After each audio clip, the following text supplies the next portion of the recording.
25 years ago, a gang of school bosses buried a bottle of wine and an oath together. 25 years later, they returned, but they returned not to drink, but to attend the funeral of their best friend, who had just been brutally murdered. Now, they are no longer kids, they are grown men who have reformed. But to get revenge, they are willing to unleash their most brutal instincts. The problem is, to find the murderer, they have to turn the entire city upside down, and they gradually realize that the real enemy may be one of their old brothers. The story begins at a picnic. Wang Jie invited his two best friends, Tae-soo and Pil-ho, to steal a bottle of wine. The outside of the bottle was Coca-Cola, but inside it was filled with strong alcohol. After getting the spoils, Wang Jie dug a hole. The group decided to bury it here. They made a promise that exactly 25 years later, they would dig it up and drink it together. But the picnic was not yet complete when Dongwan suddenly ran over in a panic. Dongwan reported that his younger brother So-kwon was being chased by a gang of gangsters. Dongwan himself had just been kicked by them, almost breaking his jaw. Hearing that their youngest brother was in trouble, the four of them immediately picked up bricks and rushed to the rescue. They rushed forward aggressively. They threatened those bastards, asking if they wanted to be buried alive or not, for daring to touch their gang. But ironically, at that moment, 30 more gangsters came from behind to support them. Although they were outnumbered, Wang Jie still led his brothers in a fearless spirit. Wang Jie wisely lured them down to the riverbed. Then he began to fight. Even though there were only 5 unarmed men and they faced nearly 50 opponents, they were still unharmed. The battle ended when they beat them to a pulp and they fled. Only when they knelt down and begged did Wang Jie stop. Time passed very quickly. More than 25 years had passed. The gang leader of the school was now over 30, each going their separate ways. The leader Wang Jie had retired. Wang Jie had settled down to open a porridge shop. Wang Jie also gave up the leadership position to Pil-ho. Dongwan, the best student in the group, became a math teacher. The youngest brother, Seo-kwon, also did not want to be a leader. He chose the path of debt collection for a living. The only person who left his hometown was Tae-soo. Tae-soo had completely reformed. Tae-soo became a high-ranking police officer, a nemesis that made all gangsters afraid of his name. Suddenly, Tae-soo received shocking news. His friend Wang Jie had just been murdered. Being a person who values loyalty, Tae-soo did not say a word and immediately left his work to quickly catch a bus back to his hometown. However, the funeral scene at home was extremely strange. Everyone was only busy eating, drinking, talking, and laughing. No one cared about the funeral. Only Mi-ran, Wang Jie's wife, was immersed in sadness and grief. And in the middle of that, teacher Dongwan, while drunk, suddenly slammed the table and stood up. Dongwan cursed loudly. He called everyone here useless because the boss had just died, and no one cared to investigate who killed the boss. They were only busy drinking, seeing his brother humiliating him.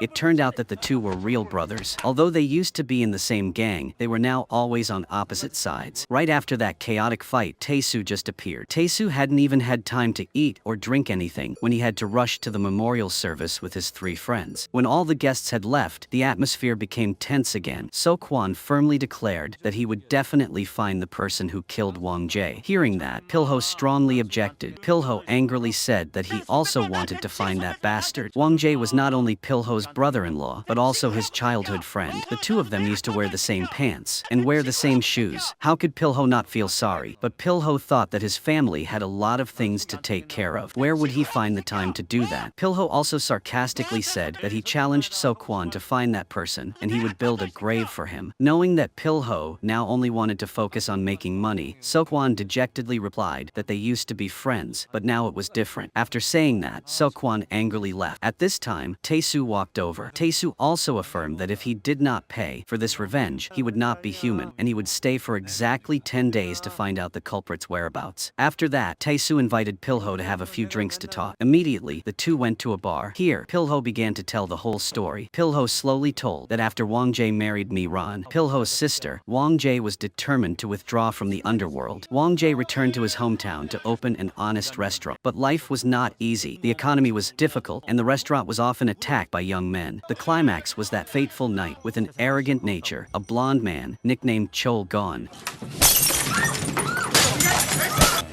나도 요새 제일 무서운 게 애들인데.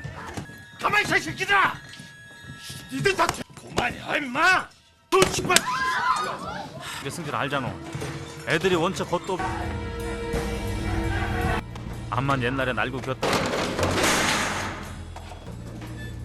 Due to the severe injury and excessive blood loss, Wang Jie did not survive. Although the police were trying their best to investigate, the case was still at a standstill and the culprit had not been found. True to his profession, as a senior police officer, Tae-soo swore that he would definitely find Chol-gon's gang to avenge his friend. However, as soon as he returned to the motel, Tae-soo immediately received a call from his teammates at the station. They told Tae-soo to return immediately. They complained that Tae-soo had been absent for only 1 day, and the criminals had started to cause trouble, as expected of a nemesis. Tae-soo just coldly replied that he told them to be bold and take action. Just beat them until their teeth fall out so they will stop being rude. After saying that, Tae-soo hung up. For Tae-soo, the most important thing right now was not work, but finding the hiding place of the person who murdered his friend. The very next day, Tae-soo started his own investigation plan. Tae-soo searched for an internet cafe where Chol-gon's gang often went. As soon as he arrived, Tae-soo immediately caught a junior smoking a cigarette. Seeing the murderous aura, this guy immediately ran out. He called a few more accomplices to help. In front of this group of shrimps, Tae-soo just smiled contemptuously. Tae-soo asked them to quickly tell him where Chol-gon was, or he would take action. That junior was still young. He dared to challenge him.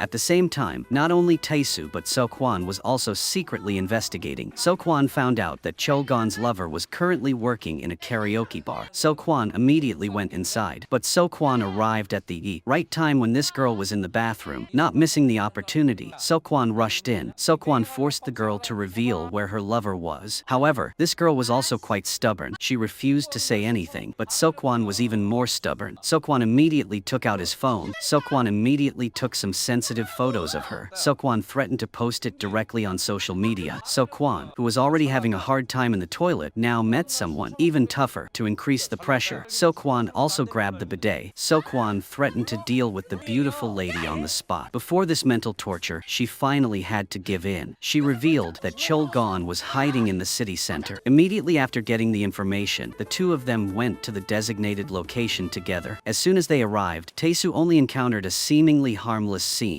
A group of young men were dancing hip-hop. Next to them was another group that was engrossed in playing. However, that peaceful facade was actually just a trap.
야, 이 새끼들아!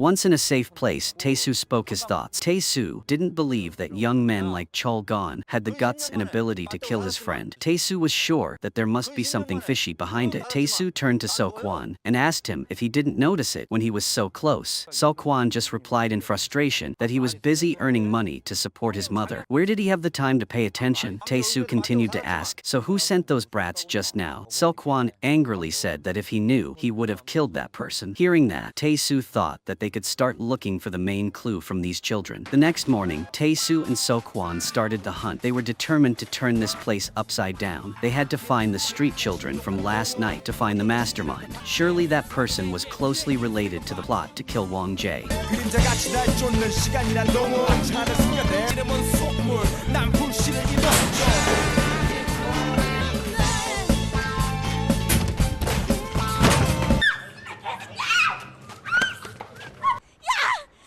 빨리 안 내려놔!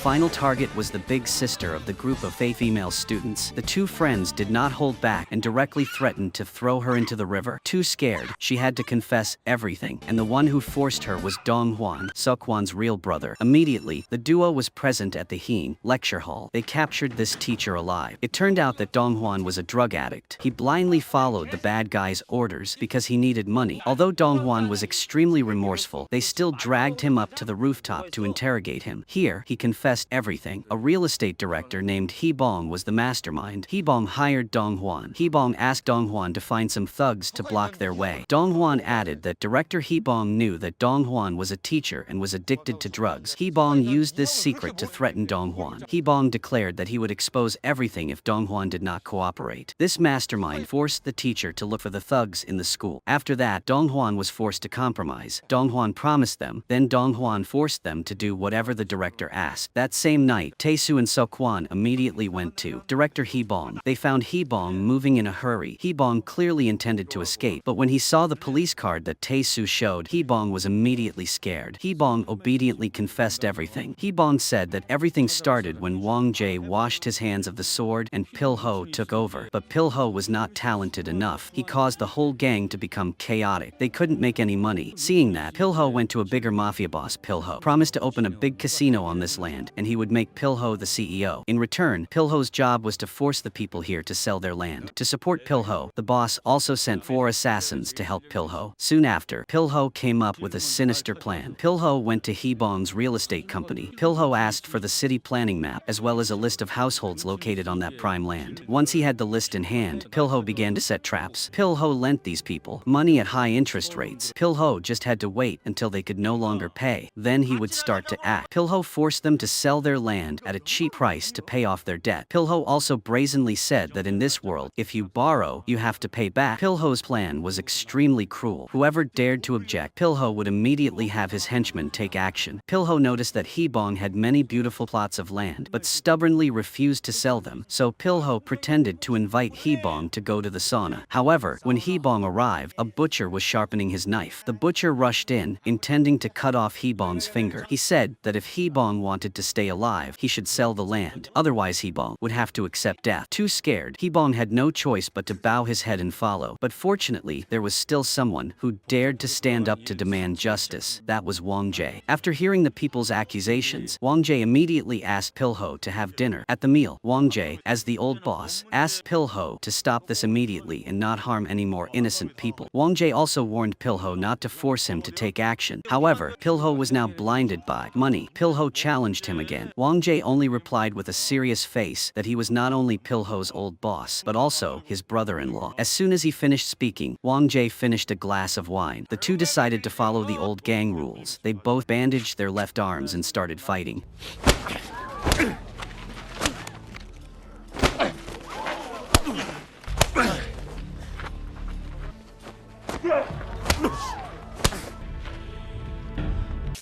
너 그러다가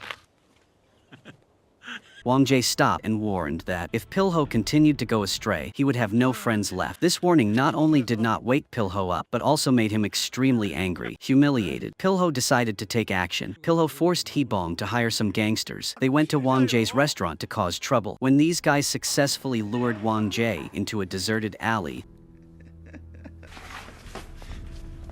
너희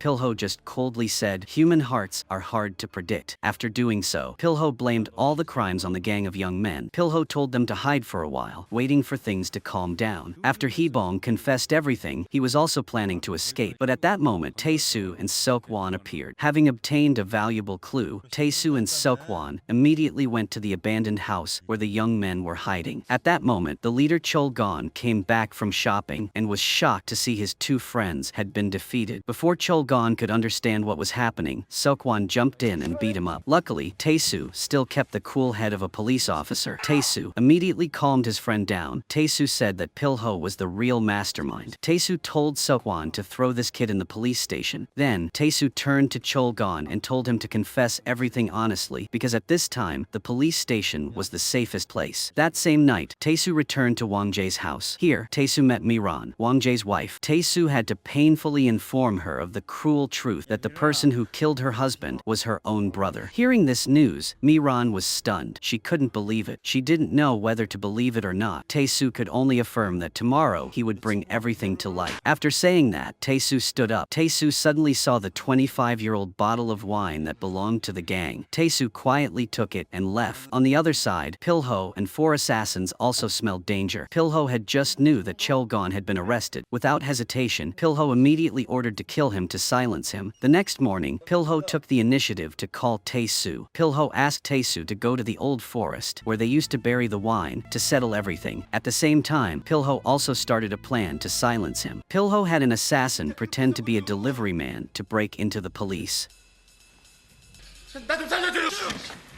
야, 조용 좀 해, 인마! 가요!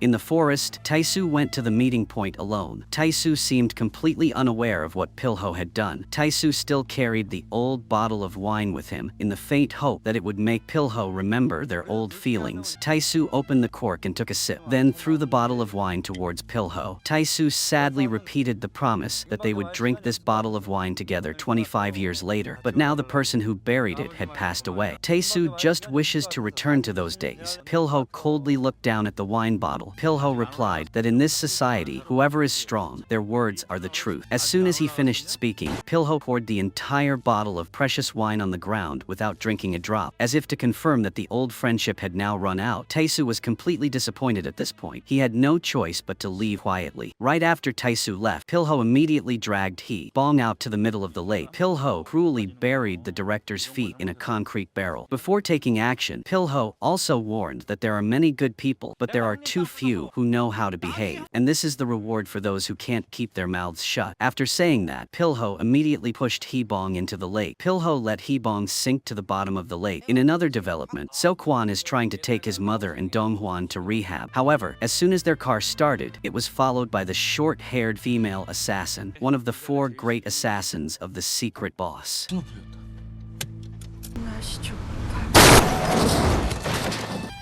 사람들이 얼마나 더 상해야 돼.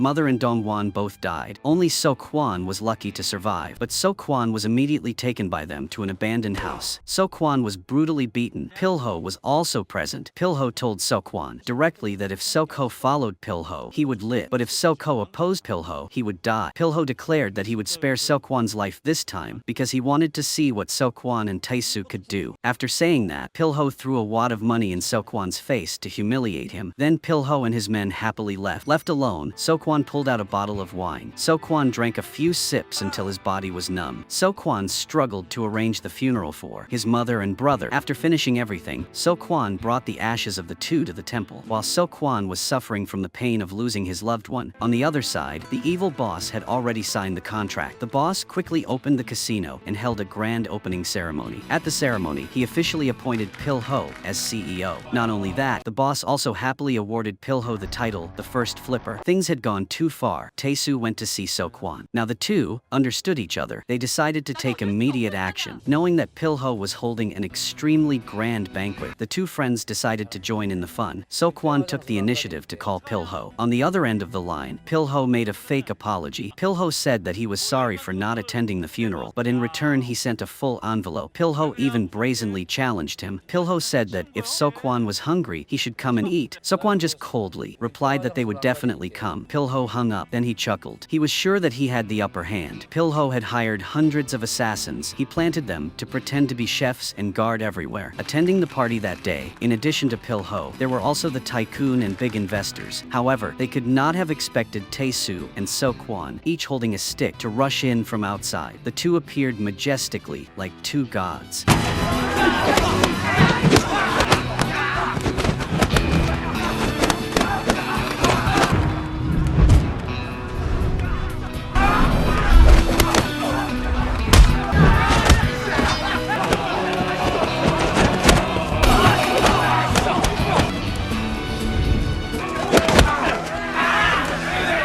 But the assassins outside still refused to let go. They frantically banged on the door loudly. The two sticks used to secure the door were broken. Without retreating, Tae-soo and So-kwon took the initiative to rush straight forward. The assassins swung their knives and swords to attack, but they could not do anything to the two. Tae-soo kicked quickly and nimbly, continuously kicking the thugs in the face. Tae-soo clearly understood that being kind to the enemy was being cruel to himself. Therefore, Tae-soo punched whoever he met. The two coordinated extremely well. After a while, they finally defeated all the assassins disguised as chefs. When they entered, they realized that the white-clothed men were just small fry. The black-clothed bosses who were sitting here eating were the real experts. As soon as the waiters left, they all pulled out their knives. However, Tae-soo and So-kwon were not discouraged. Their advantage was in the narrow space. These thugs could not deploy a siege tactic. Seizing the opportunity to snatch the knife from the enemy, the two began to attack. However, with the nature of a policeman, Tae-soo was still somewhat kind. Tae-soo